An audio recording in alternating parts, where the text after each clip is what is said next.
Telangana BRS ఎమ్మెల్యేల పట్ల అగౌరవంగా మాట్లాడి మొత్తం మహిళా సమాజాన్ని కించపరిచే విధంగా రేవంత్ రెడ్డి గారు చేసిన వ్యాఖ్యలకు ఈ రోజు తెలంగాణలోని మహిళలందరూ కూడా అతన్ని అసహించుకునే విధంగా అలానే వ్యాఖ్యలు చేయడం జరిగింది.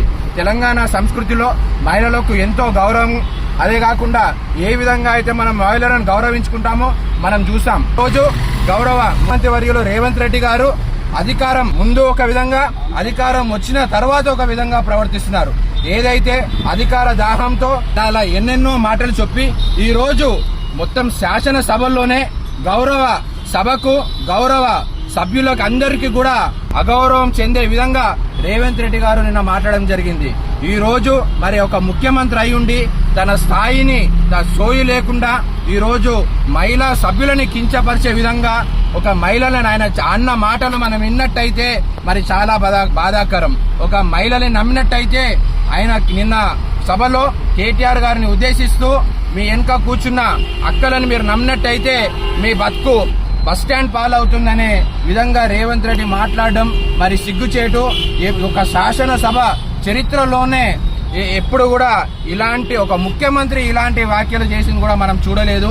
మరి వెంటనే ముఖ్యమంత్రి గారు మీరు చేసిన వ్యాఖ్యలని మీరు ఉపసంహరించుకోవాలి. వెంటనే తెలంగాణలో ఉన్న మహిళలకు అందరికీ కూడా మీరు క్షమాపణ చెప్పాలి. చెప్పేంత వరకు కూడా ఇక్కడ ఎవరు కూడా వినరు. మీ పాపాలన్నీ, మీ తప్పులన్నీ ప్రజలు గమనిస్తున్నారు. ఒక్కొక్క తప్పుల్ని లెక్క పెడుతున్నారు.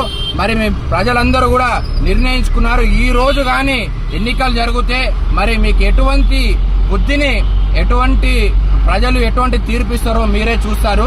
రానున్న రోజుల్లో ఇదే ఏ మహిళలనైతే మీరు అవమానించారో ఆ మహిళలే మిమ్మల్ని ఇంట్లో కూర్చోబెడతారని ఈ సందర్భంగా మీకు తెలియజేస్తున్నాను. ఈ రోజు ముషిరాబాద్ నియోజకవర్గంలో మరి మహిళలు అందరూ కూడా, మహిళా నాయకురాలు మహిళలు కూడా రేవంత్ రెడ్డి గారు మహిళల పట్ల చేసిన ఈ వ్యాఖ్యలని నిరసిస్తూ దిష్టి బొమ్మ దానం కార్యక్రమాన్ని